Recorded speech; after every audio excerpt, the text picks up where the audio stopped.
தெளிவுறவே அறிந்திடுதல், தெளிவுதர மொழிந்திடுதல், சிந்திப்பார்க்கே களிவளர உள்ளத்தில் ஆனந்த கனவு பல காட்டல், கண்ணீர் துளிவர உள்ளுருக்குதல், இங்கிவையெல்லாம் நீயருளும் தொழில்களன்றோ, ஒளி வளரும் தமிழ்வாணி, அடியநேர்க்கு இவை அனைத்தும் உதவுவாயே.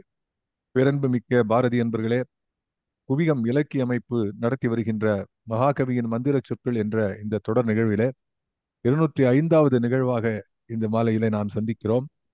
இங்கே ஜூம் அரங்கிலே என்னோடு இருக்கக்கூடிய நண்பர்களுக்கும், இதை யூடியூப் போன்ற இணையதளங்களிலே பார்க்கக்கூடிய அன்பர்களுக்கும், பின்னால் பதிவிலே காண இருக்கக்கூடிய அன்பர்கள் ஆகிய அத்துணை பேர்களுக்கும் நன்றி கலந்த வணக்கங்களை உரித்தாக்கி மகிழ்கின்றேன்.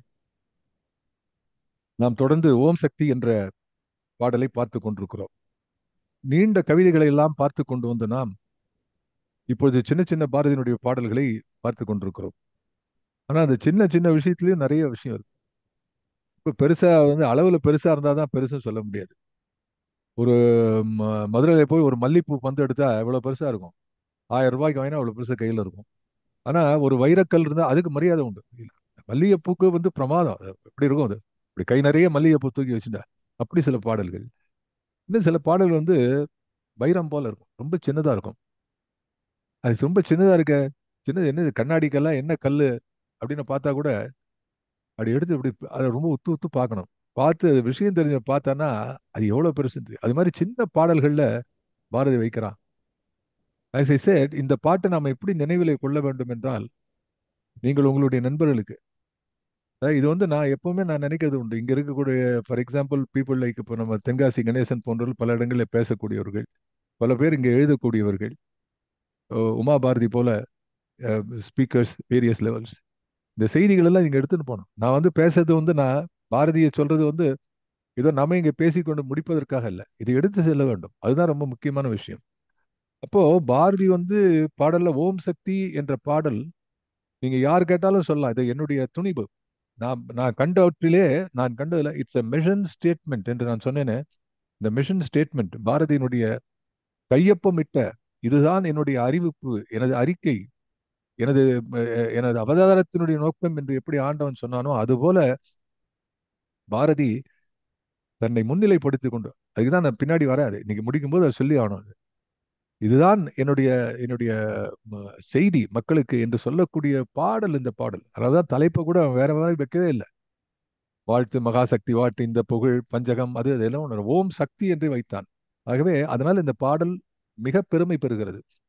அவனுடைய பாடல் தொகுப்பிலே வைரமணி வைரமணி வைரமணியாக ஒளி திகழக்கூடிய ஒரு ரத்தினமாக இருக்கக்கூடிய இந்த பாடல். ஆக நம்ம பார்த்தது முதல்ல 3 ஸ்டான்ஸா பார்த்திருக்கோம். இன்னும் 2 இருக்கு. முதல் ஸ்டான்ஸால என்ன பண்ணா பாரதி சக்தியினுடைய வடிவத்தை சொல்கிறான்.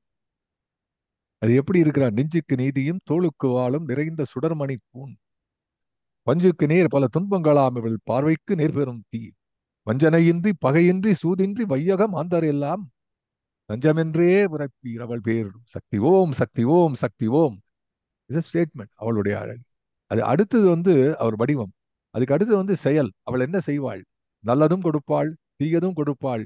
அதை தெரிந்து கொண்டு நீ அதை பார்க்கும்போது உனக்கு நல்லதே சேரும் நலம் என்று சொன்னான். அதையும் நான் விளக்கினேன். 3வது பாடல் என்ன சொல்கிறான்? நம்பிக்கையை சொல்கிறான். பார்த்தாயா சக்தியினுடைய வடிவம் எப்படி இருக்கிறது? பார்த்தாயா சக்தியினுடைய செயல் எப்படி இருக்கிறது? இவளை நம்பாமல் யார் நம்புவது? நம்புவதே வழி என்ற மறை தன்னை நாம் என்று நம்பிவிட்டோம் என்று அந்த நம்பிக்கை முத்திரையை பதிக்கிறான். ஆச்சா, இப்ப 4, 5 பார்க்க போறோம். இந்த 4th and 5th ரொம்ப முக்கியமான பாடல் அது. இதுல இந்த பாடல் பார்த்துடலாம். இந்த 4வது stanza. இந்த பாடல்ல சொல்றான், பொன்னை பொழிந்திடு. இதுல can I get it on the screen sir? பொன்னை பொழிந்திடு மின்னை வளர்த்திடு போற்றி உனக்கு இசைத்தோம், அன்னை பராசக்தி என்று உரைத்தோம், தலை அத்தனையும் களைந்தோம், சொன்னபடிக்கு நடந்திடுவாய் மனமே தொழில் வேறு இல்லை காண், இன்னும் அதே உரைப்போம், சக்தி ஓம் சக்தி ஓம் சக்தி ஓம் சக்தி ஓம். இதுதான் பாட்டு. இதுதான் வைரத்திலே வைரமான பாட்டு. பார்க்கறது ரொம்ப simple. The most simple and the most complex of his writings. அதுதான் பாரதியோட அழகு. பார்க்க தான் இதுல இருக்க அதுல தான் இருக்கும். பார்த்தா அழகா இருக்கும். கோலத்தை பார்த்தா அழகா இருக்கும். கோலத்தை பார்க்கும்போது யாரும் புள்ளி என்ன போறாங்க இல்ல. ஆனா கோலத்தை வரைபவன் அந்த புள்ளியை வைத்துக் கொண்டுதான் கோலத்தை வரைகிறான். அதே போல பாரதி தன் எண்ணம் என்ற கருத்து என்ற புள்ளிகளை வைத்து வைத்து அருமையாக படைத்த இந்த ஸ்டான்ஸா பாருங்க. பொன்னை பொழிந்திடு மின்னை வளர்த்திடு. இன்னொரு முறை படிக்கிறேன். என்ன இது புக் இருந்தா பாருங்க. பொன்னை பொழிந்திடு மின்னை வளர்த்திடு போற்றி உனக்கிசைத்தோம். அன்னை பராசக்தி என்றுரைத்தோம் தலை அத்தனையும் களைந்தோம். சொன்னபடிக்கு நடந்திடுவாய் மனமே தொழில் வேறு இல்லை காண். இன்னும் அதே உரைப்போம் சக்தி ஓம் சக்தி ஓம் சக்தி ஓம் சக்தி ஓம். ஓ, ஆஹா, இன்னொரு வாட்டி படிக்கலாம். ஸ்கிரீன்ல இருக்கு. Very good. பொன்னை பொழிந்திடு மின்னை வளர்த்திடு போற்றி உனக்கிசைத்தோம். அன்னை பராசக்தி என்றுரைத்தோம் தலை அத்தனையும் களைந்தோம். சொன்னபடிக்கு நடந்திடுவாய் மனமே தொழில் வேறு இல்லை காண். இன்னும் அதே உரைப்போம் சக்தி ஓம் சக்தி ஓம் சக்தி ஓம். இதுல வந்து சந்த முறைப்படி அது அந்த படிக்கட்டினுடைய சந்த ஏற்ற இறக்கத்துக்கு ஏத்தா போல அந்த பாடலை எழுதியிருக்கிறார்கள், பதிப்பித்திருக்கிறார்கள். இதை எப்படி படிக்கணும்? பொன்னை பொழிந்திடும், ஒரு இம் இருக்கு அந்த இடத்துல. வளர்த்திடும், பொன்னை பொழிந்திடும், ஒரு இம்மு சேர்த்துக்கணும். மின்னை வளர்த்திடும் என்றும் சொல்லலாம். அது வளர்த்திடு, இது ஆட் பண்ணிக்கணும். இது இலக்கணப்படி தேவையில்லை. பொன்னை பொழிந்திடு மின்னை வளர்த்திடு என்று சொன்னால் அதனுடைய பொருளை நாம் அந்த இம் போட்டு புரிந்து கொள்ள வேண்டும். போற்றி உனக்கு இசைத்தோம், உன்னை புகழ்கிறோம். அன்னை பராசக்தி என்றுரைத்தோம், என்று உரைத்தோம். அப்புறம் ஒரு கமா, அதுக்கப்புறம் தலை அத்தனையும் களைந்தோம். இந்த தலை களைந்தோம் என்பது முக்கியமான செய்தி. அதுக்கப்புறம் என்ன சொல்றான்? சொன்னபடிக்கு நடந்துடுவாய். நான் மேல என்னெல்லாம் சொல்லியிருக்கிறேனோ அதை கேட்டு நடந்துடுவாய் மனமே தொழில் வேறு இல்லை காண். அது மடிஞ்சு வருது எழுதும்போது. மனமே தொழில் வேறு இல்லை காண். இன்னும் அதே உரைப்போம். It's repeat statement. மேல இருக்கிறது மறுபடியும் பாரு. Please look into the அபவ்ங்கிற மாதிரி. இன்னும் அதே உரைப்போம் சக்தி ஓம் சக்தி ஓம் சக்தி ஓம் என்று இது எஸ்டாப்ளிஷிங் தி சக்திஸ் கான்செப்ட். இதுல வந்து முதல்ல பார்க்கலாம். இப்போ பொன்னை பொழிந்திடு மின்னை வளர்த்திடு போற்றி உனக்கு இசைத்தோம். இங்க ஒரு நுட்பமான பொருள் இருக்குது. அதனால தான் சொன்னேன், இது மிஷன் ஸ்டேட்மெண்ட் சொன்ன காரணம் இந்த இடம். என்ன? பொன்னை பொழிந்திடு. பொன்னை யார் பொழிகின்றாள்? சக்தி பொன்னை பொழிபவளாக எப்பொழுது மாறுகின்றாள் என்றால் லக்ஷ்மி வடிவத்திலே மாறுகின்றாள். மலரின் மேவு திருவே உன்மேல் மையல் கொண்டு வந்தேன் என்று சொல்கிறான். அந்த அந்த லக்ஷ்மி துதி என்று பாடுகிறான். இந்த லக்ஷ்மி என்ற அந்த கருத்து இருக்கிறதே, அதை இங்கே கொண்டு வருகிறான். அது காரணம் நான் உங்களுக்கு அவருடைய கட்டுரையில் இதை கட்டுரையை படித்தால்தான் இதை விளக்க முடியும். பொன்னை பொழிந்திடு என்கிறான். மின்னை வளர்த்திடு என்பது, மின் என்பது இந்த இடத்துல உயிர் சக்தி. அப்படி எப்படி வந்து ஒரு ஒரு ஒரு உடலிலே அந்த உயிர் சக்தி இருக்கும்போதுதான் அது மின் போல செயல்படுகிறது. மின் வளர்த்திடு என்று சொன்னால் செயலை வளர்த்திடு. அந்த செயலுக்கான அடிப்படையாக விளங்கக்கூடியது உயிர் சக்தி. ஆகவே பொன்னை பொழிந்திடு என்பது லட்சுமியையும், மின்னை வளர்த்திடு என்பது துர்க்கை என்று சொல்லக்கூடிய அந்த சக்தி, பராசக்தியினுடைய இன்னொரு அம்சமான துர்க்கை என்ற தேவியையும், அதாவது உமை என்று சொல்லக்கூடிய பார்வதியையும் போற்றி உனக்கு இசைத்தோம் என்பதாக உன்னை போற்றி இசைக்கின்றோம். எப்படி சார் இப்படி சொல்ல முடியும்? இங்க ஏன் அப்படி சொல்றான் என்றால், பின்னாலே அடுத்த அடுத்த ஸ்டான்ஸால பூரா பூரா சரஸ்வதியை பற்றி பேசுகிறான். இந்த பாடல்ல இவன் வந்து லட்சுமியையும் துர்க்கையும் பேசுகிறான். உமை அல்லது துர்க்கை, லக்ஷ்மி, திருமகளையும் மலைமகளையும் பேசுகிறான். 5வது பாடல்ல கலைமகள். ஏன் அப்படின்னா, முதல் பாடல்ல வடிவத்தை சொன்னவன் பராசக்தி தான் பாடுகிறார். 2வது பராசக்தி செயலைத்தான் சொல்கிறான். 3வது பாடலிலே இந்த பராசக்தியினுடைய நம்பிக்கை தான் தேவை என்கிறான். 3 பாடலிலும் பராசக்தியை சொன்னவன் அந்த முழுமையிலே இருக்கக்கூடிய, அந்த மூலத்திலே இருக்கக்கூடிய 3 விதமான விஷயங்களை சொல்கிறான். ஏனென்றால் அதுதான் இந்த நாட்டுக்கும், அதுதான் இந்த வீட்டுக்கும் உதவக்கூடிய கான்செப்ட், ஒரு கருத்தாக இருக்கும் என்று அமைகிறான். இது ரொம்ப நுட்பமான விஷயம். ஏன் அப்படின்னா, அவன் என்ன எழுதுகிறான்? எல்லாரும் வந்து இப்போ பார்க்கலாம், ஒரு சாதாரண வந்து ஒரு பாட்டு வந்து ஒரு ஒரு ஒரு துதிப்பாடல் இருக்குன்னு சொன்னா, எனக்கு இதை கொடு அதை கொடு என்று எல்லாரும் வேண்டுவார்கள் இல்லையா? எனக்கு வந்து இதை கொடு கொடு. அவன் நான் என்ன பண்றேன்னு ஒன்றும் சொல்றதே கிடையாது. வெரி ஃபியூ பீப்புள்ஸ் வேணா நான் டெய்லி ஒன்று வந்து தொடர்றேன் கொடு. The subtle difference in Bharati is he is talking about characterization.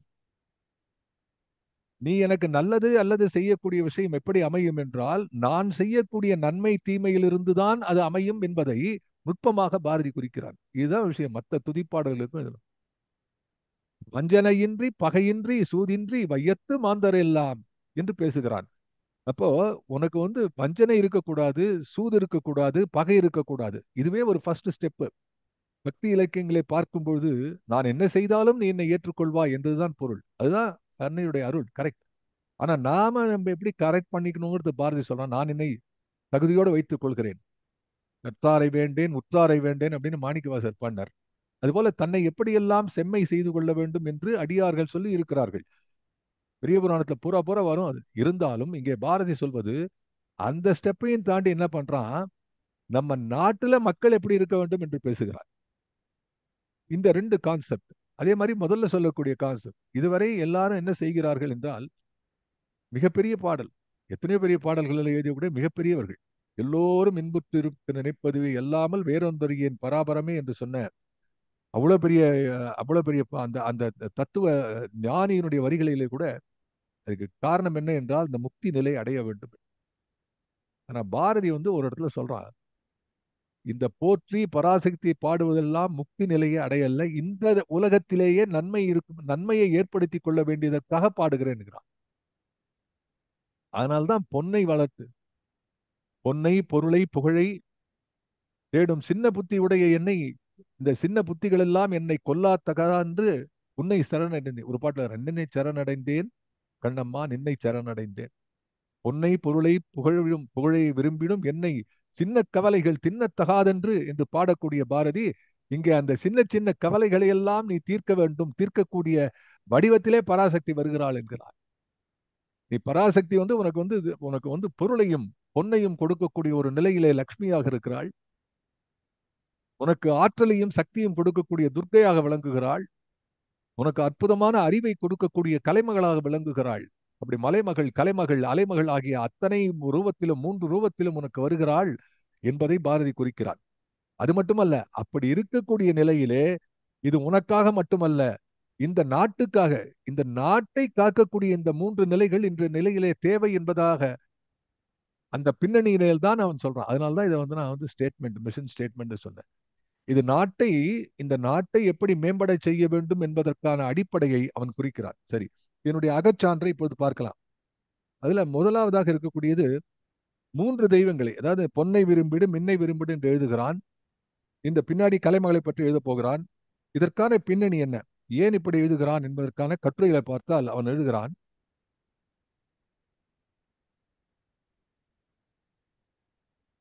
ஒவ்வொருவனுக்கும் 3 வித சக்தி வேண்டும். Bharati, I am quoting Bharathi.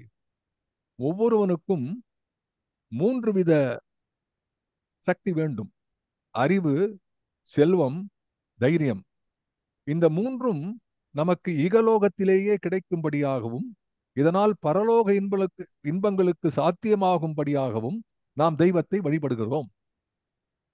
முக்திக்கு மாத்திரமே தெய்வத்தை நம்புவது சிலருடைய வழி. எவ்வளவு கிளீனா எழுதுறோம் பாருங்க. முக்திக்கு மாத்திரமே தெய்வத்தை நம்புவது சிலருடைய வழி. இகலோக இன்பங்களுக்கும் தெய்வமே துணை என்று நம்பி இன்பங்கள் வேண்டுமென்று தெய்வத்திடம் கேட்டு வாங்கிக் கொள்வது மற்றொரு வழி. அதைத்தான் நீ கேட்கணுங்கிறான். எல்லாரும் எல்லாத்தையும் விட்டுட்டு போய் எங்கேயோ சாமியார் உட்காண்ட முடியாது. அந்த நாட்டை நடத்துறதுக்கு நீ இதை கேட்டே ஆகணும். அதுக்கு உதாரணம் சொல்றான், அருமையான உதாரணம். சுந்தரமூர்த்தி நாயனாருக்கு பரமசிவம் என்னவெல்லாம் செய்தார். எவ்வளவு படிச்சிருக்கான் பாருங்க. இந்த நாயனார் கதையிலே சுந்தரமூர்த்தி நாயனாருக்கு அவருக்கு தான் தோழனுமாய் யான் செய்த துரிசுகளுக்கு உடன, துரிசுனா குற்றம்னு அர்த்தம், தோழனுமாய் யான் செய்த துரிசுகளுக்கு உடனாகி என்று பாடுவார். ஒரு தோழனாக தான் செய்யக்கூடிய அத்தனை குற்றங்களுக்கும் 2 பெண்களை திருமணம் செய்து கொள்ளும் போது அந்த 2 திருமணங்களுக்கும் தூது நடந்தவர் எம்பெருமான். அப்படி இகலோக, பரலோகம் அல்ல, இகலோகத்திலே இருக்கக்கூடிய இன்பங்களுக்கும் இறைவன் வழிவிடுகிறான், அருள் கொடுக்கிறான் என்பதை குறிப்பிக்காத சொல்றார். சுந்தரமூர்த்தி நாயனாருக்கு பரமசிவம் என்னவெல்லாம் செய்தார். அர்ஜுனன் தனக்கு சுபத்திரையை வசப்படுத்தி கொடுக்கும்படி யாரிடத்தில் கேட்டான். அர்ஜுனன் சுபத்திரை யாருடைய தங்க, கிருஷ்ணனுடைய தங்க. அர்ஜுனன் கேட்கறான், அவன் அண்ணங்கிட்டே கேட்கறான், உன்னுடைய சிஸ்டர் நான் வீட்டு ஆக்ஷன் போறதுன்னு எழுதுறான். பாரதி எழுதுவான், அந்த தோழனுமா இந்த பாட்டுல எழுதுறான் இல்லையா, இந்த சுபந்தரை புறங்கொண்டு போவதற்கே என்ன உபாயம் எனில் கண்ணன் இருகணத்தே உரைப்பான். அவனுடைய சொந்த தங்க இந்த சுபத்திரையை வீட்டுக்கு தெரியாத அவள் வேற இடத்துல கல்யாணம் நிச்சயமாயிருக்கு. அவளை நான் அழைத்துக் கொள்ள போக வேண்டும் என்ற ஒரு நண்பனுக்காக சுபத்திரையை கொடுக்கிறானே கண்ணன், அந்த வரலாற்றை குறிப்பிடுகிறான். ஸ்ரீ கிருஷ்ணன் சுபத்திரையை கவர்ந்து செல்வதற்கு வேண்டிய உபாயங்கள் காட்டினார். ஆம், தெய்வம் எல்லாம் செய்யும். ஆம், தெய்வம் எல்லாம் செய்யும். இகலோகத்தில் எல்லா விதமான இன்பங்களும் நமக்கு வேண்டும். அவற்றை வசமாக்குவதற்கு அவசியமான அறிவுத்திறனை நமக்கு தரும்படி தெய்வத்தை கேட்கிறோம். அதுல ஒரு எக்ஸாம்பிள் கொடுக்கலாம். இந்த எக்ஸாம்பிள் இஸ் வெரி சூப்பர். இதை தான் நம்ம நினைச்சு பார்க்கணும். அதாவது வந்து கையை கட்டின்னு உட்காரக்கூடாது என்பதை இவன் எப்படி சொல்றான் பாருங்க. இந்த எக்ஸாம்பிள்லாம் வந்து வெளியில தெரியாது. கவிதைகள் இருக்கிற அளவுக்கு இந்த கட்டுரைகள் எல்லாம் பாப்புலர் இல்லை. அதனால அதை படிச்சு காட்டுறேன் உங்களுக்கு. தெய்வமே, நான் தூங்குகிறேன், நீ எனக்கு மாம்பழம் கொடு என்று நான் கேட்கவில்லை. தெய்வமே, நான் தூங்குகிறேன், எனக்கு மாம்பழம் கொடு என்று கேட்கவில்லை. தெய்வமே, தெய்வமே, மாம்பழ விஷயத்தில் எனக்கு இத்தனை ருச்சி ஏற்படுத்தி கொடுத்த தெய்வமே. முதல்ல ஒரு பிட்டு போடுறான் பாருங்க அப்படி. தெய்வமே, மாம்பழ விஷயத்தில் எனக்கு இத்தனை ருச்சி ஏற்படுத்தி கொடுத்த தெய்வமே, உனக்கு புண்ணியம் உண்டு. மாவிதை, மாவினுடைய விதை எங்கே அகப்படும்? அதனுடைய சீடு எங்கே அகப்படும்? ஒட்டுமாஞ்செடி எப்படி வளர்ப்பது? சொல்லு. பாடுபட சம்மதம், காத்து கொண்டிருக்க சம்மதம். ஆனால் மாம்பழம் கொடுத்துதான் தீர வேண்டும். நீதானே இந்த ருசியை ஏற்படுத்தினாய் என்று கேட்கிறோம். இது நியாயமான கேள்வி. தெய்வம் உதவி செய்யும். எப்படி வந்து ஒரு ஒரு லாஜிக், எவ்வளவு அருமையான ஒரு கட்டுரை எழுதலாம் பாருங்க. அப்ப இந்த மாம்பழம் என்ன? இந்த மாம்பழம் என்பது இந்த நாட்டினுடைய விடுதலை, இந்த நாட்டு தேசத்தினுடைய அளப்பரிய ஒரு ஆற்றல் இருக்கக்கூடிய அந்த சுதந்திரம் இருக்கிறது. தெய்வமே, சுதந்திரம்தான் மாம்பழம் போல இனிய சுவைத்து இதன் தரும் மனையின் நீங்கி, அந்த அந்த பாட்டு உங்களுக்கு தெரியும். விதந்தரு கோடி மின்னல் 1000 பெற்றாலும் இந்த சுதந்திரத்தை விட்டு கொடுப்பானே என்று பாரதி பாடுகிறார். இதந்தரு மனையின் நீங்கி இடர்மிகு சிறைப்பட்டாலும் சுதந்திர தேவி உன்னை தொழுகிலால் மறந்திடேனே. அப்படியே எல்லா பாட்டு இருக்கு பாருங்க. கரெக்ட்.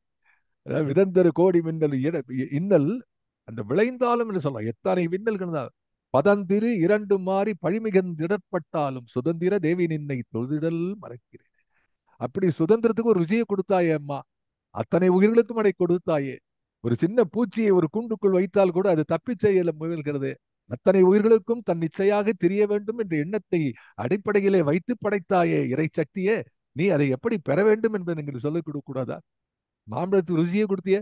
நான் தூங்கிண்டா கேட்கிறேன் மாம்பழம் கொடுன்னு. இல்லையே, விதைய கொடு, நான் காத்திருக்க தயார். அதுதான் முக்கியம். பாடுபட தயார். அடுத்த வார்த்தை எழுதுறான் பாருங்க. காத்திருக்க தயார், பாடுபட தயார். ஒரு வந்து பழைய ஒரு ஜோக் சொல்லுவாரு. ஏன்டா இந்த விதையை போட்டிருக்க, நல்லா முளைக்கணுமே, ஏன்டா முளைக்கல? அதான் சார், டெய்லி முளைச்சா எடுத்து எடுத்து பார்த்துட்டு இருக்கேன் சார் அப்படிங்கிறான். போட்டுட்டு அதை திருப்பி டெய்லி எடுத்து பார்த்து தண்ணி விடணும், நிறைய தண்ணி விடுறான் அப்படிங்கிறான். அப்படியா? காத்திருத்தல். ஐ யூஸ் டு ரைட். அந்த புக்கில் பாருங்க, என்னுடைய சுந்தரராஜன் சார் கிட்ட அந்த புக் இருக்கு. I am happy to C American library has my book. அந்த புக்கில் நான் எழுதியிருப்பேன், விதைகளை பற்றி எழுதியிருப்பேன். காத்திருத்தல். அதுதான் பக்தியுடையார் காரியத்திற்பதரார் மிகுந்த பொறுமையுடன் வித்து முளைக்கும் தன்மை போல் மெல்லச் செய்து பயனடைவார். What a beautiful concept. It's again a mission state. காத்திருக்க வேண்டும். அந்த காத்திருக்கிற நேரத்திலே உன்னை தயார் செய்து கொள்ள வேண்டும். இங்க சொல்லுவோம், பாட்னில நாங்க படிக்கும்போது விதை சீட் டார்மன்சி, விதை உறக்கம் என்று தமிழில் எழுதினார்கள். நான் ஒரு கட்டுரை எழுதினேன் அதுக்கு அந்த காலத்துல. விதை உறக்கம் என்று சொல்வது ரொம்ப தப்பு. அந்த விதை உறங்கவில்லை, தன்னை தானே தயார்படுத்தி கொண்டிருக்கிறது. எப்படி வந்து பாசறையிலே வீரர்கள் அந்த மாலையிலே போரிட்டு முடித்த பிறகு மறுநாள் போருக்காக தங்களுடைய ஆற்றலை சேமித்து வைத்துக் கொள்கிறார்களோ, ஓய்வெடுத்துக் கொண்டு மறுபடியும் வருகிறார்களோ, பாயக்கூடிய புலி எப்படி பதுங்குகிறதோ, அதை போல விதைகள் உறக்கம் கொள்வதில்லை. அந்த நீண்ட உறக்கம் என்று நினைக்கக்கூடிய நேரத்திலே அது தன்னைத்தானே தயார் செய்து கொண்டிருக்கிறது. மகாபாரத போர்ல 18 நாள் போர். அந்த 18 நாள் போருக்கு முன்னாடி 18 மாதங்கள் அவர்கள் எப்படியெல்லாம் கூட்டணி வைக்க வேண்டும் என்று தீர்மானம் செய்தார்கள். யார் யார் கூட சேர்றது என்று. அதனால நான் எழுதினேன், மகாபாரதம் ராமாயணம் ரெண்டுத்திலையும் கூட்டணி தான் ரொம்ப முக்கியம். யாரோட யாரு கூட்டு சேர்ந்தாங்கிறது அந்த போர்க்களத்தையே நிர்ணயம் பண்றது. அது அந்த காலமா இருந்தாலும் சரி, இந்த காலமா இருந்தாலும் சரி. ஆனா காலத்துக்கு காலம் தர்மங்கள் மாறுபடுகின்றன. யுக தர்மம் மாறுகிறது. ஆகவே அது திரேதாயுகம், துவாபர யுகம். கலியுகத்திலே என்ன தர்மம் இருக்கும்? ஆகவே அது ஒவ்வொரு நிலையில பார்க்கிறோம். அப்போ இந்த வாழ்க்கையினுடைய அந்த அந்த படிநிலைகள் இருக்கின்றனவே, அவை என்றும் மாறுவதில்லை. அவை எதேச்சாதிகாரமாக அது போய்க்கொண்டே இருக்கிறது. ஆகவே அதை எழுதுகிறான் பாரதி. என்ன அருமை பாருங்க. இது நியாயமான கேள்வி. தெய்வம் உதவி செய்யும். சார் ஒரு ஒரு விஷயத்தை கூட அசைக்க முடியாது சார். நியாயமான கேள்விங்க. நான் கண்டதெல்லாம் கேட்டு நீ தெய்வம் உதவி என்ன பண்ணுமா? விக்ரமாதித்தன் வணங்கிய தெய்வம், காளிதாசனுக்கு கவிதை காட்டிய தெய்வம், பாரத நாட்டு மகாஜனங்கள் இன்னும் தலைமையாக கொண்டாடும் தெய்வம், ஸ்ரீமன் நாராயணமூர்த்தியின் சக்தியாக விளங்கும் லக்ஷ்மி தேவதை. இதுதான் அந்த இடத்துல ஸ்ரீமன் நாராயணமூர்த்தியின் சக்தியாக விளங்கும் லக்ஷ்மி தேவதை, சிவபிரானுடைய வலிமையாக திகழும் பார்வதி, பிரம்மதேவன் தலைவியாக சரஸ்வதி, மூன்று மூர்த்திகள், மூன்று வடிவங்கள், பொருள் ஒன்று. இதோட தெளிவா எழுத முடியாது. இதோட தெளிவா இந்த மூன்று நிலைகளையும் சக்தி தான் இருக்காருன்னு சொல்ல முடியாது. மூன்று மூர்த்திகள், மூன்று வடிவங்கள், பொருள் ஒன்று, அதன் சக்தி ஒன்று. அதாவது தெளிவு என்பது பாரதி கிட்ட தான் கத்துக்கணும். அதன் வடிவம் மூன்று, பொருள் ஒன்று, அதன் சக்தி ஒன்று, பொருளும் அதன் சக்தியும் ஒன்றே. ரிப்பீட் பண்ற மாதிரி. You should know how to write. கட்டுரைகள் இப்படிதான் எழுதணும். அதன் பொருளும் சக்தியும் ஒன்றே. இங்கனம் ஒன்றாகும் விளங்கும் சக்தி என்ற தெய்வத்தை இந்துக்கள் உபாசனை செய்வதற்கு விசேஷ பருவமாக நவராத்திரி என்ற காலத்தை வைத்துக் கொண்டிருக்கிறார்கள் என்று நவராத்திரியுடைய பெருமையை பற்றி பேசக்கூடிய இடத்திலே பாரதி இதை சொல்கிறான். இதுல என்ன சொல்றான்? இந்த இந்த அனைத்தையும் சேர்ந்த பராசக்தியை இடைவிடாமல் உபாசனை செய்ய வேண்டும் என்ற கொள்கைதான் இந்த நவராத்திரி பண்டிகை. அதுல பின்னாடி நிறைய எழுதுகிறான். அதுல அவன் எழுதக்கூடிய இன்னும் பல விஷயங்களை நாம் பிறகு பார்க்கலாம். நம்ம இதை தான் அண்டர்லைன், ஏன்னா இதை நீர்த்து போயிடும். நாம் வேற விஷயம்லாம் படிச்சா இது மனசுல நிற்காது போயிடும். இப்போ பொன்னை நிகர்த்திடு மின்னை நிகர்த்திடு என்று அதை எழுதிதானே. இந்த பாடல்ல வரக்கூடிய வரிகளுக்கான இந்த இந்த முக்கியமான இடம் இந்த ஸ்டான்ஸால, பொன்னை பொழிந்திடு மின்னை வளர்த்திடு போற்றி உனக்கு இசைத்தோம். அது கூட பொன்னை பொழிந்திடு, அதாவது அன்னை அந்த பொருள் கொடுக்கறதுன்னா பொருள் புகழெல்லாம் கொடுக்கணும்னா அப்படியே பொழிகிறாள். கனகதாரா ஸ்தோத்திரத்தை சங்கராச்சாரியர் எழுதினார். அது போல பொழிகிறது. அப்படியே மின்னை வளர்த்தது, உயிர் சக்தி வளர்ந்து கொண்டே இருக்க வேண்டும். ஏனென்றால் அது செலவாகி கொண்டே இருக்கிறது, அது போய்கொண்டே இருக்கிறது. அது உயிர் சக்தி தான் நம்மை வாழ வைக்கிறது. வளர்த்திடு போற்றி உனக்கு இசைப்போம். ஆக இந்த வரிகளுக்கு என்ன பொருள்? மூன்று தெய்வங்கள் என்று பொருள். ஆனால் என்ன அடுத்த லைன்ல, அன்னை பராசக்தி என்று உரைத்தோம். இந்த மூன்று தெய்வங்களையும் நாம் எப்படி நினைக்கிறோம் என்று சொன்னால், அன்னை பராசக்தி என்று உரைத்தோம், தலை அத்தனையும் களைந்தோம். இப்ப அந்த தலை என்பதற்கு என்ன சொல்றா பாருங்க. தலை என்பதற்கான விடை நாம் எங்க பார்க்கணும்? நான் சொன்னேன், தலை என்பதற்கான விடை எங்க பார்க்க, எதெல்லாம் தலைகளாக இருக்கிறது? இப்ப ஒரு தனி மனிதனுடைய வாழ்க்கையில எது தலைகள் என்று சொன்னால், அவனுக்கு ப்ரொகாஸ்டினேஷன் சொல்வார்கள், சோம்பலாக இருக்கிறது, ஆற்றல் குறைவாக இருக்குது, தன்னைத்தானே மேம்படுத்திக் கொள்ள விரும்பவில்லை, இப்படி 1000 விஷயங்கள் இருக்குது. பாரதி என்ன சொல்கிறான் என்று பார்த்தால், இந்த இடத்துல என்னென்ன தலைகள் இருக்கின்றன தமிழ்நாட்டு மக்களுக்கு, என்னென்ன இந்த தமிழ்நாட்டுல சொல்றான், நம்ம நாட்டு மக்களுக்கு சொல்றான், தமிழனுக்கு சொல்கிறான், என்னெல்லாம் தலைகள் இருக்கின்றன சொல்றான். எழுதுறான், உனது ஜாதியிலே, பாரதி ஜாதின்னு இருக்கிற எழுதுற இடத்துல எல்லாம் பாரத ஜாதி, இது வாரா போன்றவர்கள், பரலீசு நெல்லையப்பர் போன்றவர்கள் சொல்லி, அதை பேசுமணி போன்றவர்கள் எல்லாம் நிறைய புத்தகத்திலே பாரதி அடிப்படையாக பல பேர் அந்த புக்கில் எழுதியிருக்கிறாங்க. பாரதி ஜாதி என்று சொல்ல இடத்தெல்லாம் இட் மீன்ஸ் ஒன்லி பாரத ஜாதி, நாட் த காஸ்ட் சிஸ்டம். இந்த இனம் என்பதற்காக, பாரத மண்ணிலே பிறந்தவர்கள் என்பதற்காக அப்படி சொல்றான். உனது ஜாதியிலே உயர்ந்த அறிஞர் பிறந்திருக்கிறார்கள். முதல் தலை என்ன தெரியுமா நமக்கு? நாமே அறிந்து கொள்ளாது. தி கிரேட் சாக்ரட்டிஸ் சொல்லுவார், உன்னை நீ நம்பு என்றுதான் ஆரம்பிக்கிறான் Socrates, one of the greatest Greek philosophers. அப்போ இதைத்தான் சொல்றான், உனது ஜாதியிலே உயர்ந்த அறிஞர் பிறந்திருக்கிறார்கள், தெய்வம் கண்ட கவிகள். இதுவும் ரொம்ப அருமை. அதாவது காலம் கொன்ற விருந்துகான் என்று நான் ஒரு முடத்தை சொன்னேன், பேசினேன் தலைப்புல, உங்களுக்கு ஞாபகம் இருக்கும். அது போல தெய்வம் கண்ட கவிகள் அப்படின்னா என்ன பொருள்? தெய்வம் இந்த கவிகளை கண்டதா, அல்லது இந்த கவிகள் தெய்வத்தை கண்டார்களா? ஆகவே தெய்வம் கண்ட கவிகள் என்ன அற்புதமான வார்த்தை. அற்புதமான சங்கீத வித்வான்கள், கைதேர்ந்த சிற்பர், பல நூல் வல்லார், பல தொழில் வல்லார், பல மணிகள் தோன்றுகிறார்கள் இந்த நாட்டில். அச்சமில்லாத தர்மிஷ்டர் பெருகுகின்றனர். உனது ஜாதியிலே தேவர்கள் மனிதராக அவதரித்திருக்கிறார்கள். கண்ணை நன்றாக துடைத்துவிட்டு 4 பக்கங்களிலும் பார், ஒரு நிலை கண்ணாடியிலே போய் பார். நமது நாட்டு ஸ்திரீகளிலே பலர் சக்தி கணங்களின் அவதாரமாக ஜனித்திருக்கிறார்கள். ஒளி, சக்தி, வலிமை, வீரியம், கவிதை, அழகு, மகிழ்ச்சி, நலங்களெல்லாம் உன்னை சார்கின்றனவே. இதெல்லாம் நீ பார்க்காத இருக்கிய? Is it not fountain? உன் கையில விலங்கு இருக்கிறது. I think it was Rousseau who wrote, man is born free but he is in chains. அவனாக போட்டுக்கொண்டு he is with chains இல்லை, he is in chains. அதாவது மனிதன் பிறக்கும் போது எந்த விதமான தலையின்றி பிறக்கிறான். உலகிலே வாழத் தொடங்கிய பிறகு பல தலைகளை போட்டுக் கொண்டுகிறான். பல தலைகள், பல விலங்குகள். எப்படிப்பட்ட விலங்குகள்? சில பொன் விலங்கு என்றாலும் விலங்கு தானே. பொற்குண்டு என்றாலும் ஒரு கிளி அது உள்ள இருந்தா அதனுடைய சிறகனுடைய ஆற்றலை கண்டு கொள்ள முடியுமா? விரிந்த வானத்துக்கு அது ஈடாகுமா? ஆகவே அந்த விலங்குகளை போட்டுக் கொள்கிறான். சொல்றான், இப்படிப்பட்ட விலங்கு நீ ஒன்ன பார்த்துக்கலையே, நீ எப்படிப்பட்ட ஆள் நீ? அப்படிதானா? போன முறையே இதை சொன்னேன், அந்த நம்புவதே வழி. அதுல சொல்றான், வேதங்களை நம்பு. அப்ப என்ன தலை? வேதத்தை நம்பாமல் இருக்கிறது. நம்பிக்கையற்ற நிலை ஒரு தலை. அதை உடைத்தெறி. இப்போ பராசக்தியை சொன்னா தலை, அத்தனையும் தலைந்தோம். இதெல்லாம் தலை 1, 2. முதல்ல தன்னைத்தானே அறியாத நிலை. வேதங்களை நம்பு, அவற்றின் பொருளை தெரிந்து கொண்டு பின் நம்பு. வேதங்களை நம்பு, அவற்றின் பொருளை தெரிந்து கொண்டு பிறகு நம்பு. என்ன வேற இதுல எல்லாம் குறும்பு இருக்கு சார். பாருங்க, அவன் வாயில சொல்லிட்டு இருக்கான். மமபாத்த சமஸ்தான ஆரம்பிச்சா சங்கல்பம் பண்ணிட்டு இருக்கான வழி அதுக்குள்ள என்ன சொல்றோங்கிறதே புரிய மாட்டேங்கிறது பல பேருக்கு. புராணங்களை கேட்டு பயனடைந்து கொள். புராணங்களை வேதங்களாக நினைத்து மடமைகள் பேசி விலங்குகள் போல் நடந்து கொள்ளாதே. Very very clear step. அப்ப என்ன அவனுக்கு தலைகள் என்று சொன்னால், புராணங்களை வேதங்களா நினைத்துக் கொண்டிருக்கிறார்கள். பாரதி ஒரு இடத்துல எழுதுறான், எல்லா உயிர்களும் இன்புறுக, எல்லா உயிர்களும் ஆற்றல் பெறுக என்று ஒரு இடத்துல எழுதுவான். கிட்டத்தட்ட வேத மந்திரம் தான் அது. அப்படியே தமிழ் படுகிறான். ஸோ இந்த பன்முக பார்வை இருக்கிறதே, பல கோடி ஜீவன்களுடைய உயிராற்றல் வளர வேண்டும் என்று நினைக்கக்கூடிய அந்த உத்தமமான மனம் இருக்கிறதே, அது பாரதிக்கு எங்கிருந்து கிடைத்தது என்று சொன்னால், அது அது அவனிடம் வந்தது. அது எங்கிருந்தா வந்தது, அதேதான் வருகிறது.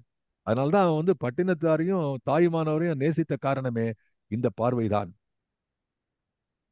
தமிழா, உன் வேலைகள் அனைத்திலுமே பொய்க்கதைகள் மிக மிஞ்சி விட்டன. அப்ப இன்னொரு தலை என்ன? பொய் சொல்லிட்டு இருக்கான். பொய் சொல்லாதவனே கிடையாது, எல்லாத்துலயும் பொய். சரி, ஏதோ ஒரு பொய் ஒருத்தன் தானே சொல்றான், ஏண்டா வீட்டுல இருந்துட்டு இல்லைங்கிறான், இது வேற விஷயம். புராணங்களிலே பொய்க்கதைகள் பேசுகிறார்கள், பொய்க்கதைகளை நம்ப சொல்லுகிறார்கள். இன்றைக்கு பாருங்க, இன்றைக்கு இந்த தினம் நீங்க எடுத்து பார்த்தனா, நமது இந்து மதத்தில் இருக்கக்கூடிய புராணங்கள், செய்திகள் எல்லாம் எவ்வளவு திரித்து கூறப்பட்டு, அது எப்படியெல்லாம் மாற்றம் கொண்டு, அது எப்படியெல்லாம் இந்த சில சடங்குகள் எல்லாம் சேர்கிறது. இதெல்லாம் பாரதி அன்றைக்கே கண்டு கொண்டிருக்கிறார். இதெல்லாம் தான் வீக்னஸ். இந்த பலவீனங்களை ஒழித்து தள்ள வேண்டும், இந்த விலங்குகளை உடைத்தெறிந்து இந்த தலைகளை களைய வேண்டும் என்று சொல்கிறான். உனது மத கொள்கைகள், லௌகீக கொள்கைகள், வைதிக நடை எல்லாவற்றிலுமே பொய்கள் புகுந்து தலை தூக்கி ஆட இடம் கொடுத்து விட்டாய். அப்ப பொய் எங்க இருக்கிறதுன்னு சொன்னா, சாதாரண பொய் கிடையாது. ஏதோ வீட்டுல குழந்தை கிட்ட பொய் சொல்லு, ஒரு குழந்தை நீ எடுத்தியா கேட்டா திருட்டு, இது இல்ல. அவன் சொல்றான் பாருங்க, உனது மத கொள்கைகள், லௌகீக கொள்கைகள், வைதிக நடை எல்லாவற்றிலுமே பொய்கள் புகுந்து தலை தூக்கி ஆட இடம் கொடுத்து விட்டாய். இவற்றை நீக்கிவிடு. வீட்டிலும் வெளியிலும் தனிமையிலும் கூட்டத்திலும் எதிலும் எப்போதும் நேர்மை இருக்க வேண்டும். What a beautiful writing. அதாவது இதுக்கு ஈக்குவல் என்னன்னா பிரகலாதங்க. அதுதான் இறைவன் எங்க இருக்கிறான் சொன்னா, அவன் இங்கும் இருப்பான் அங்கும் இருப்பான்னு சொன்னானே, அது போல நேர்மையோட இருக்கிறதுக்கு பாரதி சொல்றானே, இதுதான் நமக்கு யாட் ஸ்டிக், இதுதான் இலக்கணம். This is this mission statement. He rights, இவற்றை நீக்கிவிடு. அதாவது நேர்மை அங்க வீட்டிலும் வெளியிலும் தனிமையிலும் கூட்டத்திலும் எதிலும் எப்போதும் நேர்மை இருக்க வேண்டும், உண்மை இருக்க வேண்டும். நீயும் பிறரை வஞ்சிக்கலாகாது, பிறரும் உன்னை வஞ்சிக்கலாகாது. பிறர் பிறரை வஞ்சிப்பதையும் நீ இயன்றவரை தடுக்க வேண்டும். பாதகம் செய்பவரை கண்டால் நீ பயங்கொள்ளல் ஆகாது பாப்பா. ஒரு நீண்ட உரை நான் இது சார்பிலே ஒரு இடத்துல பேசும்போது, பிள்ளைகளுக்கு பேசும்போது நான் இதை பற்றி விளக்கினேன். பாதகம் செய்பவரை கண்டால் நீ பயங்கொள்ளல் ஆகாது. காலங்காலமா என்ன சொல்றாங்க, அதுக்கு விளக்கம் சொல்லி கொண்டு வருகிறார்கள். பாப்பா, உன்னை யாராவது உங்ககிட்ட தப்பா நடந்தா அவங்களை எதிர்கொள். குட் டச் பேட் டச் என்றெல்லாம் பத்தி பேசுகிறோம் வந்தார். ஆனா பாரதி சொல்ல விஷயம், பாதகம் செய்பவரை கண்டால் அந்த பாதகம் உனக்குத்தான் செய்திருக்க வேண்டும் என்று பொருள் அல்ல. அவன் எவனாவது ஒருத்தன் தப்பா ரோட்ல பண்ணா கூட உனக்கு அதுல சம்பந்தம், 2 பேரும் தப்பா, நான் கோ ஹெட், ப்ரோஆக்டிவா பாதகம் செய்பவரை கண்டால் நீ பயங்கொள்ளலாகாது. 2 பேர் அடிச்சுட்டு தான் நம்ம ஊர்ல சொல்லலாம், என்ன நம்ம நாட்டுல சொல்றது, துஷ்டனை கண்டா தூர விலகுமா. அப்படி நீ விலகி செல்லாதே, அங்கே போய் அவனை அடித்து எதிர்த்துக்கள். பாதகம் செய்பவரை கண்டால் நீ பயங்கொள்ளல் ஆகாது பாப்பா, மோதி மிதித்து விடு பாப்பா, அவர் முகத்தில் உமிழ்ந்து விடு பாப்பா. One is creating a punishment, second is an act of shame. அவனை அவமானப்படுத்து, முகத்தில் உமிழ்ந்து விடு பாப்பா. 4 பேருக்கு முன்னாடி அவன் நடக்க முடியாதபடி, ஐயோ அப்படி ஆயிடுத்த.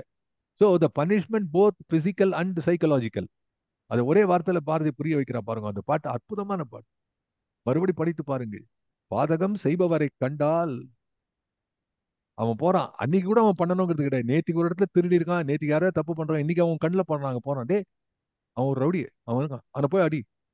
பாதகம் செய்பவரை கண்டால் நீ பயங்கொள்ளலாகாதுப்பா என்றெல்லாம் பேசுகிறானே. அதுக்குதான் நீயும் பிறரை வஞ்சிக்காதே, பிறரும் உன்னை வஞ்சிக்கலாகாது, பிறர் பிறரை வஞ்சிப்பதையும் நீ இயன்றவரை தடுக்க வேண்டும். எல்லா பேறுகளை காட்டிலும் உண்மை பேறுதான் பெருமை கொண்டது. உண்மையை பத்தி எப்படி பேசுறான், உண்மை தவங்கள் எல்லாம் உயிர், உண்மை தவங்களுக்கெல்லாம் உயிர், உண்மை சாஸ்திரங்களுக்கெல்லாம் வேர், உண்மை இன்பத்திற்கு நல்லுறுதி, உண்மை பரமாத்மாவின் கண்ணாடி, ஆதலால் தமிழா எல்லா செய்திகளிலும் உண்மை நிலவும்படி செய். இன்னைக்கு எப்படி இருக்கு தமிழ் நிலைமை? எப்படி இருக்கான் பாருங்க சார்.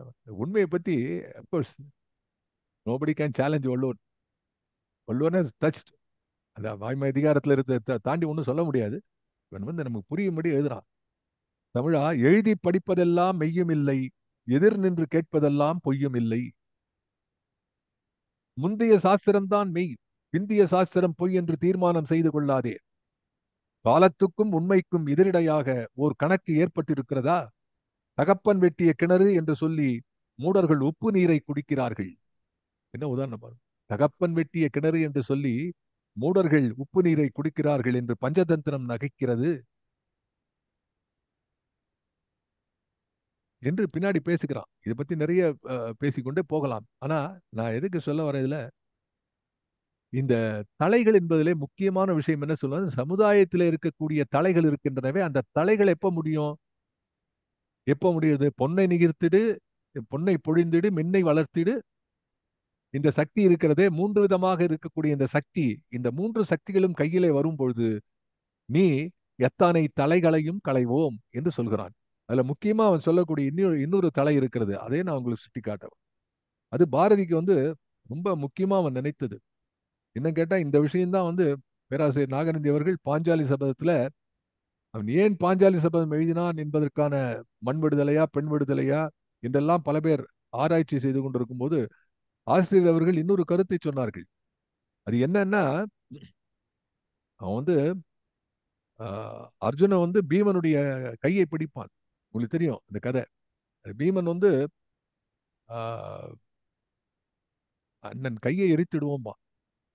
அதாவது திரௌபதியை போது அந்த இடத்துல வரும் அருமையான வார்த்தை. பாஞ்சாலி சபதத்துக்குள்ள போயிட்டேன்னா அப்புறம் அதுக்கே நேரம் போயிடும். அப்படியே எரிதழல் கொண்டு வா அண்ணன் கையை எரித்திடுவோம் சொல்லதுக்கு ஆரம்பிச்சா போயிடும். கோடி காட்டுகிறேன், எரிதழல் கொண்டு வா. அப்ப சொல்றான் அவன், நிறுத்திட்டு, என்ன வார்த்தை சொன்னாய், யாவர் முன்னே சொன்னாய். என்னடா உன்னுடைய அண்ணன் கையை இருக்கிறேன்னு சொல்லிட்டு யார் முன்னாடி சொல்ற? எதிரிகள் முன்னே நீ சொல்கிறாய். அது எவ்வளவு தப்பு. எதிரிகள் முன்னே உன்னுடைய பலவீத்தை காட்டலாமா? மறுபடி படித்து பாருங்கள். பேராசிரியர் எழுதுவார், பெரிய நீண்ட கட்டுரை எழுதியிருக்கிறார் அவர். ஆகவே நமக்குள்ளே இருக்கக்கூடிய ஒற்றுமை இன்மை என்பதை பாரதி குறிக்கிறார். அதுவும் ஒரு தலையாக இருக்கிறது. அந்த ஒற்றுமை என்ற இன்மை என்ற தலை இருக்கிறதே, அந்த தலையும் களைவோம். அது எப்படி சொல்றான் பாருங்க. அதுல நான் சிறு குழந்தையாக இருக்கும் பாரதி எழுதுறான், கோட்டிங் பாரதி. நான் சிறு குழந்தையாக இருந்தபோது இந்துக்களைப் போலே ஒற்றுமை குறைவான கூட்டத்தார் உலகத்தில் வேறெந்த தேசத்திலும் இல்லை என்றும், இந்துக்கள் நெல்லிக்காய் மூட்டைக்கு சமமானவர் என்றும் சொல்ல கேட்டிருக்கிறேன். பிறகு உலகத்தில் உள்ள வேறு பல தேசங்களின் பூர்வ சரித்திரத்தையும் தற்கால இயல்பையும் பல விதங்களில் ஆராய்ச்சி செய்து பார்த்ததில் மேற்படி வார்த்தை தவறு என்று தெரிந்தது. கிழக்கே மேற்கே தெற்கே வடக்கே உலகத்தில் உள்ள எந்த ராஜ்யத்தை பார்த்த போதிலும் அங்கு பணமும் அதிகாரமும் இருக்கும் வரை மனிதர் பரஸ்பர விரோதங்களையும் பொறாமைகளையும் உள்ளே அடக்கி வைத்துக் கொண்டு ஒரு விதமான வெளி ஒற்றுமையை பாராட்டி திரிகிறார்கள். அந்த ஃபேக்ல இருக்கக்கூடிய இந்துக்களின் சிறப்பு, அவர்கள் ஒற்றுமையாக இருக்கிறவர்கள். அவர் நீண்ட கட்டுரை. ஆனா அதுல முக்கியமா சொல்ல வேண்டிய என்னன்னு சொன்னா, நெல்லிக்காயா இருக்கக்கூடிய இந்த இந்துக்களை எப்படி மாற்ற வேண்டும் என்று பாரதி நினைக்கிறான் என்று சொன்னால், நெல்லிக்காய் மூட்டை பற்றி இப்போது யாரும் பேசுவதில்லை. இந்துக்கள் நெல்லிக்காய் மூட்டை போன்று சொல்லுவோனை கண்டால் இப்பொழுது எல்லாம் சிரிப்பார்கள். ஏனென்றால் இத்தேசம் இப்போது தேவலோகத்துக்கு பலாப்பழத்தை போல் ஆகிவிட்டது என்று சொல்கிறார். நீண்ட குட்டை. எப்படி நெல்லிக்காய் மூட்டை மாதிரி ஒற்றுமை இல்லாத நிலையிலே இருந்தவர்கள் இன்று ஒற்றுமையாக இருக்கிறார்களோ, அந்த ஒற்றுமையை அவன் பலாப்பழமாக பாவிக்கிறார். அப்ப என்ன ஷிஃப்ட்? இந்த நெல்லிக்காய் நிலையிலிருந்து பலாப்பழத்துல பாருங்க எவ்வளவு பழம் இருக்கிறது, எல்லாம் ஒற்றுமையாக உள்ளே இருக்கிறது. அதை யாரும் தொடாத அளவுக்கு மேலே முள் தோல் போர்த்தி இருக்கிறதே, அந்த கவனமான விஷயம். அதை போல மக்கள் இங்கே ஒற்றுமையா இருக்க வேண்டும். இது ஒரு தேவலோகத்துக்கு பலாப்பழமாக இந்த நாடு மாற வேண்டும் என்று சொல்றான். இதெல்லாம் எடுத்து பார்க்கக்கூடிய அளவிலே இந்த பாடல் இருக்கிறதே, அதுதான் ரொம்ப ஆச்சரியமான விஷயம். அதை நான் பார்க்கிறேன். இப்போ இனி அடுத்து நம்ம பார்க்கும்போது அடுத்த வரிகளை பார்க்கலாம்.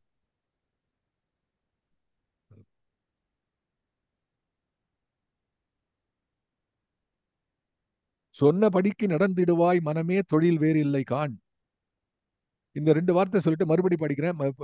இந்த பொன்னை பொழிந்திடு மின்னை வளர்த்திடு போற்றி உனக்கு செய்தோம், அன்னை பராசக்தி என்றுரைத்தோம் தலை அத்தனையும் களைந்தோம், சொன்னபடிக்கு நடந்திடுவாய் மனமே தொழில் வேறு இல்லை காண். இப்ப நான் சொன்ன என்ன சொல்லிருக்கேன்? மூவகை சக்தி இந்த நாட்டிலே இருக்கக்கூடிய இந்த வேண்டாத குணங்கள் எல்லாம் உனக்கு தலைகளாக இருக்கிறது. இப்ப தலை என்று அவன் சொல்வது நமது தேவையற்ற தீய குணங்கள். இதையெல்லாம் எடுத்துக்கொண்டு தலைகள் எல்லாம் களைந்து விட்டாய் மனமே, சொன்னபடிக்கு நடந்திடுவாய் மனமே, நான் சொன்னபடி நீ நடக்க வேண்டும். தொழில் வேறில்லை காண். இதுதான் நமக்கு தொழில்.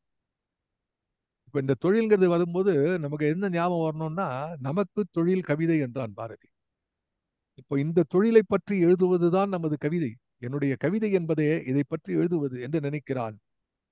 இன்னும் அதே உரைப்போம் சக்தி ஓம் சக்தி ஓம் சக்தி ஓம் என்று அந்த சக்தியை பாடுகிறான். 2 முறை இதை சொல்கிறான் என்று இந்த ஸ்டான்ஸா. இப்போ we are going for the last stanza. அது ஒரு முறை பார்த்துடலாம்.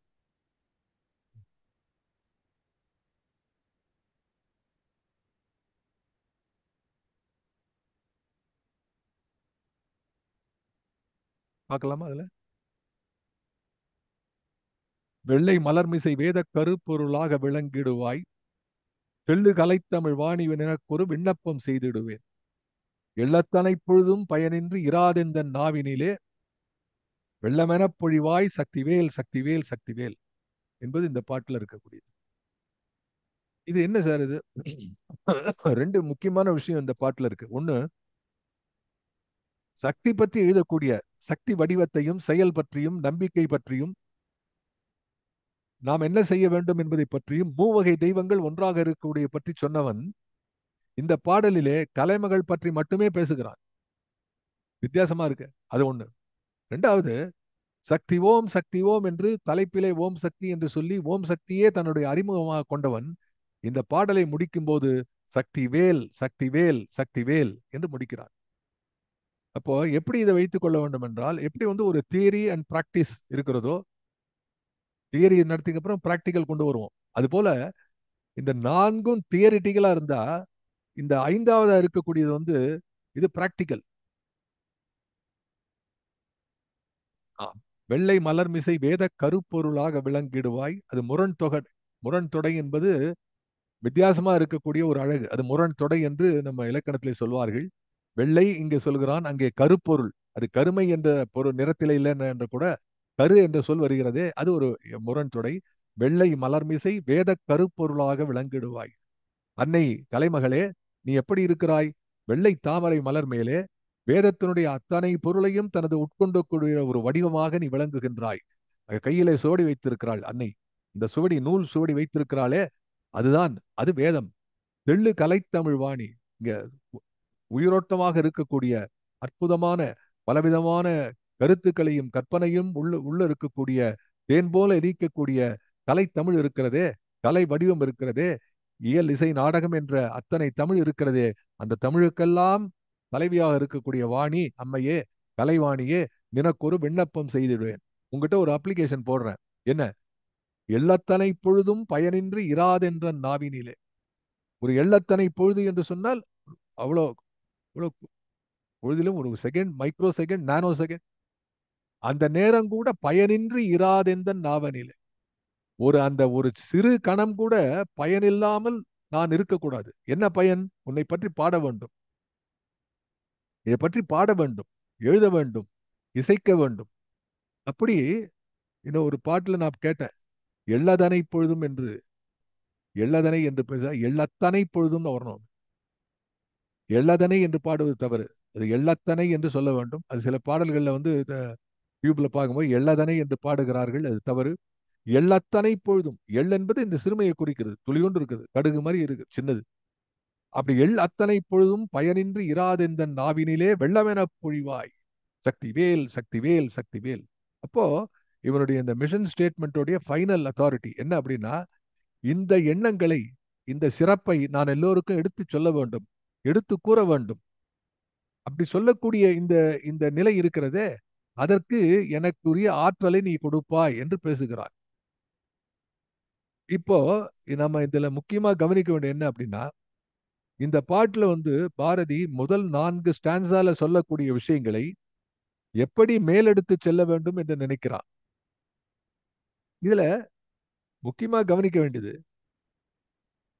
எள்ளத்தனை பொழுதும் பயனின்றி இராதெந்த நாவினிலே என்று பாரதி சொன்னாலும், ஒவ்வொரு படிக்கக்கூடிய ஒவ்வொருவரும் என்ன செய்ய வேண்டும்? பராசக்தியை கலைமகளாக எண்ணி, கலைமகள் உருவத்திலே வேண்டி ஒரு விண்ணப்பம் கொடுக்க வேண்டும். என்ன? எள்ளத்தனை பொழுதும் பயனின்றி இராது என் நாவினிலே, என்னுடைய நாவிலே வெள்ளமெனப் பொழிவாய் என்று ஒவ்வொருவரும் வேண்டிக் கொள்ள வேண்டும். அப்படி ஒவ்வொருவரும் வேண்டிக் கொள்ள வேண்டும் என்று சொன்னால், எப்படி ஒரு அகல் விளக்கிலிருந்து இன்னொரு அகல் விளக்கு ஏற்றப்படுகிறதோ, அதை போலே ஒவ்வொருவரும் அந்த பயன் பெற்று இந்த எண்ணத்தை மேலே 4 இந்த கன்னிகளிலே சொல்லப்பட்ட செய்திகளை எல்லாம் பிறருக்கு கலை வடிவத்திலே, தெள்ளு கலைத்தமிழ் வாணி, அந்த அந்த அந்த கலைகள், அந்த கலைகள் இருக்கின்றனவே, இயல் இசை நாடகம் என்ற அத்தனை வடிவிலும் இந்த செய்தியை எடுத்துக்கொண்டு நாட்டு மக்களுக்கு கொண்டு சேர்க்க வேண்டும் என்ற எண்ணத்திலே அவன் சொல்கிறான். அதுல முடிக்கும் போது என்ன சொல்றான்? வெள்ளமென பொழிவாய், சக்திவேல், சக்திவேல், சக்திவேல். இப்போ இங்க வந்து அந்த சக்தியிலே இந்த வேல் எப்படி இருக்கிறது என்று சொன்னால், வேலை பத்தி பாரதி பாடிருக்கான். பாரதி பாடின வேல் பாடல் வந்து முருகனுடைய பாட்டு, 2 பாட்டு பாரதி பாடுகிறான். அந்த பாடலுடைய வரிகளை பார்த்தா அவங்களுக்கு தெரியும் அவன் எப்படி வந்து அந்த வேலை அவன் வணங்கி இருக்கிறான் என்று பார்க்கும்பொழுது உங்களுக்கு சொல்றேன் அந்த பாட்டினுடைய வீரத் திருவிழி பார்வையும் வெற்றி வேலும் மயிலும் துணை நின்றே.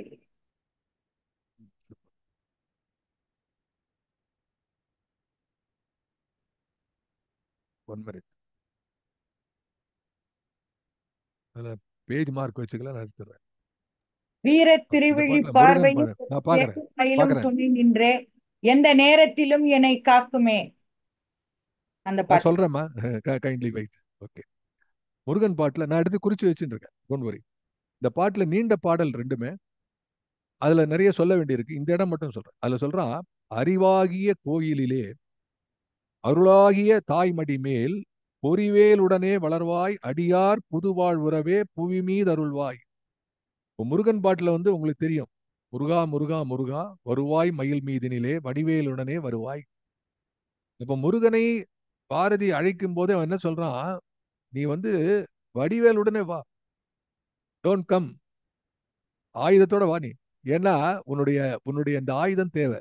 இப்ப இந்த சக்தி முருகனுக்கு கொடுத்த அந்த வேல் இருக்கிறதே, அந்த புராணம் இருக்கிறதே, அதை பாரதி எப்படி ஏற்கிறான் என்று சொன்னால், இந்த பராசக்தி த ஆப்பரபிள் வெப்பன், அந்த வெப்பன் வேல் என்று நினைக்கிறான். அந்த வேல் என்பது அறிவு சொல்லலாம். அதுலதான் எழுதான் பின்னாடி, அறிவாகிய கோயிலிலே அருளாகிய தாய்மடி வேல் பொறி வேலுடனே வளர்வாய். அப்ப அந்த பொறிவேல் இருக்கிறதே, பொறி என்று சொன்னால் இயக்கம். பொறியாளர் என்ஜினியர்லாம் சொல்றோம். இப்போ பொறி என்பது இயக்கம், ஐம்பொறிகளை குறிக்கிறது. இந்த ஐம்பொறிகள் உண்மையிலே இயங்க வேண்டும் என்று சொன்னால் அதுக்கு அறிவு வேண்டும், அருள் வேண்டும். அறிவு என்பதுதான் முருகன், அருள் என்பது அன்னை. சக்தி கொடுத்த வேலாக, சக்தி வேலாக இருப்பதனாலே அதிலே அறிவும் இருக்கிறது, அருளும் இருக்கிறது. அதை பாரதி எப்படி உருவகப்படுத்துகிறார் பாருங்கள். அறிவாகிய கோயிலிலே அருளாகிய தாய்மடி மேல் பொறிவேலுடனே வருவாய். ஏன், எதுக்காக வரணும் என்று கேட்டால், அடியார் புதுவாழ் உறவே பூமி மீது அருள்வாய். அந்த முக்கியமான சொல் என்ன அப்படின்னா, நான் ஏன் இதை இணைத்து சொல்லுன்னா, அடியார் புது வாழ்வுறவே என்று சொல்கிறான். புதிய வாழ்வு அடியார்களுக்கு கிடைக்க வேண்டும் என்கிறான். இந்த புதிய வாழ்வு என்ன? சுதந்திர வாழ்வு. அடிமை நிலையிலிருந்து நீங்கி இருக்கக்கூடிய புதிய வாழ்வு இவர்களுக்கு வேண்டும் என்று அவன் சொல்கிறான் என்பதை பார்க்கிறோம். அதுதான் ரொம்ப முக்கியமான செய்தி. இப்போ வேல் எங்கெல்லாம் அவன் பாடுகிறான். அடுத்த பாட்டை வேலன் பாட்டுல பாடும்பொழுது பாரதி மறுபடியும் இதையே தான் சொல்கிறான். இதே விஷயத்தை எப்படி சொல்கிறான் என்று பார்த்தால்,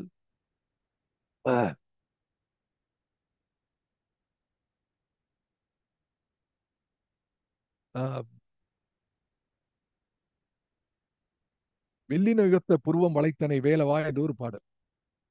அந்த வில்லினை ஒத்த புருவம் வளைத்தனை வேலவா என்ற அந்த பாடலில் ஒரு ஸ்டான்ஸா வருது. நீரு கடைசி ஸ்டான்ஸா நீங்க எடுத்து பார்க்கலாம். நீரு பட கொடும் பாவம் பிணி பசி யாவையும் இங்கு நீக்கி அடியாரை நித்தமும் காத்திடும் வேலவா. இப்போ இந்த பாடக்கூடிய பாட்டுல அடியார் பலரிங்குளரே அவரை விடுவித்தருள்வாய் என்று சொல்லக்கூடியது எல்லாரும் கோட் பண்ணக்கூடிய லைன்ஸ். இந்த பாட்டுல இருக்கக்கூடிய வில்லினை ஒத்த புருவம் வளைத்த வடி வேலவா இந்த பாட்டுல கடைசியில் இருக்கக்கூடிய ஒரு நீருபட கொடும் பாவம் பிணி பெசி யாவையும் இங்கு நீக்கி அடியாரை நித்தமும் காத்திடும் வேலவா. கூறுபட பல கோடி அவுணரின் கூட்டத்தை கண்டு கொக்கரி தண்டம் குலுங்க நகைத்திடுவாய் சேவலாய். மாறுபட பல வேறு வடிவோடு தோன்றுவாள் எங்கள் வைரவி பெற்ற பெருங்கனலே வடிவேலவா. கடைசியில் என்ன பண்றான் அந்த பாட்டுல? இதுதான் முக்கியம். மாறுபட பல வேறு வடிவோடு தோன்றுவாள். What is the meaning? வெவ்வேறு வடிவத்திலே தோன்றுவாள். என்ன வடிவம்?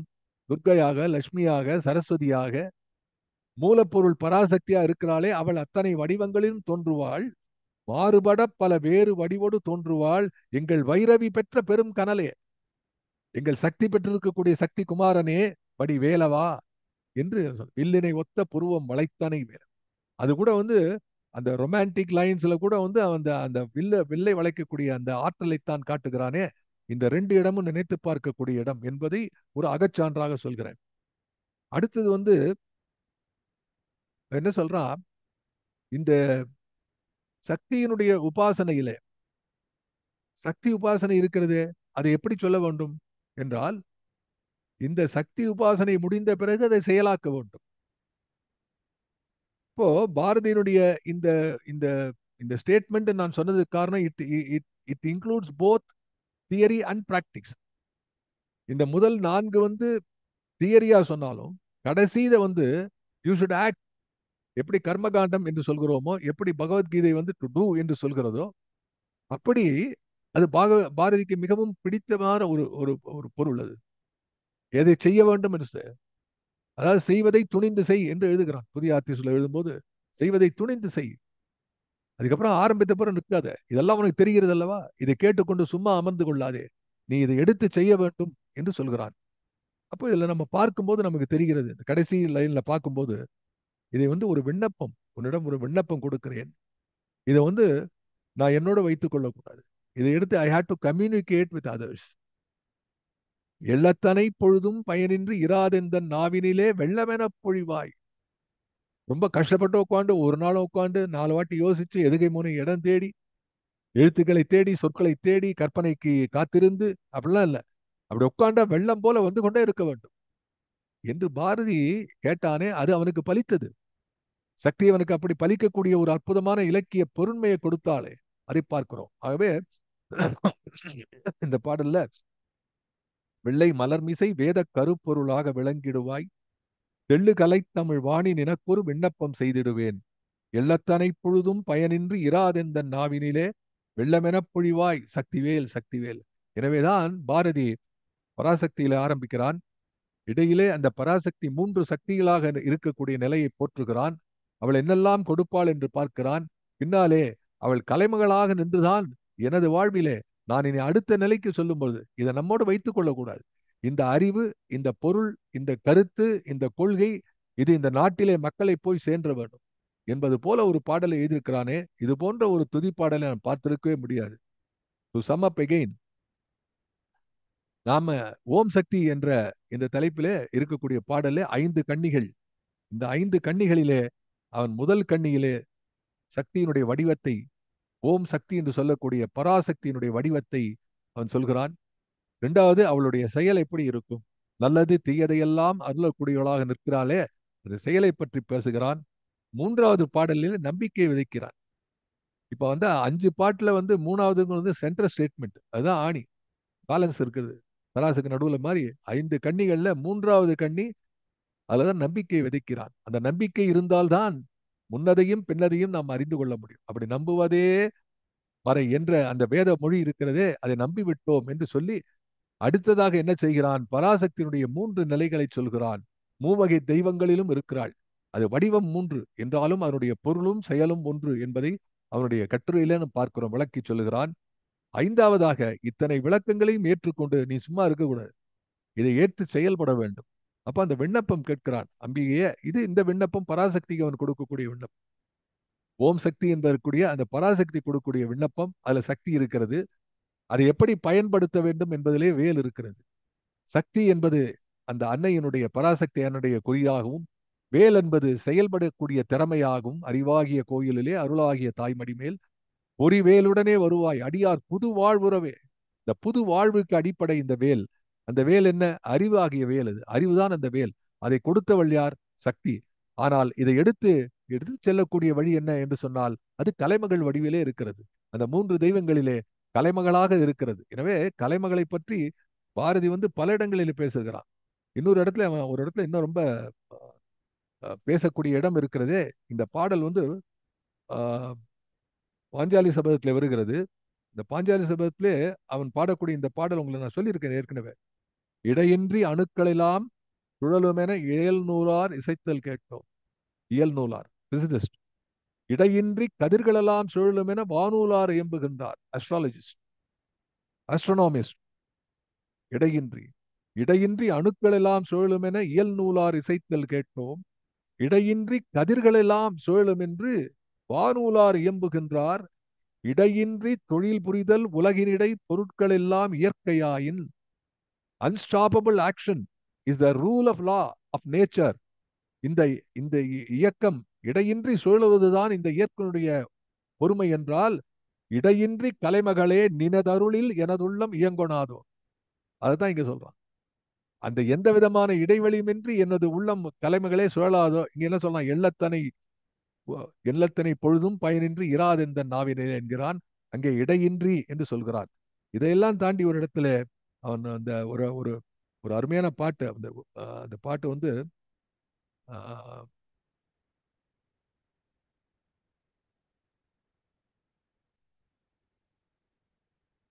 உஜ்ஜயினி நித்திய கல்யாணி. இந்த உஜ்ஜயினி நித்திய கல்யாணிங்களை எப்படி உமா பாரதி இருக்கிறாரோ அது மாதிரி உமா சரஸ்வதினே வருது ஒரு வார்த்தையில. அதுல எழுதுறா, உஜ்ஜய காரண கங்காதேவி, நம்ம வளரக்கூடியதுக்காக காரணமான கங்காதேவி உமா சரஸ்வதி ஸ்ரீ மாதாசா. உமா சரஸ்வதி என்று எழுதுகிறான் ஒரு இடத்துல. அப்போ உமையோடு சரஸ்வதியும், உமையோடு திருவையும், இந்த கலைமகளையும் அலைமகளையும் மலைமகளையும் பாரதி இன்னும் பல போல எடுத்து காட்டலாம். இந்த தினம் நேரம் அதிகமான பொழுதில்லை. ஆகவே இதை தேவையான அளவுக்கு ஐ ஹவ் எஸ்டாப்ளிஷ்ட் எப்படி பாரதி இந்த 3 தெய்வங்களையும் ஒன்றாக பார்த்தான் என்று சொல்லி. ஆகவே இந்த அளவிலே ஓம் சக்தி என்ற இந்த பாடல் இருக்கிறது.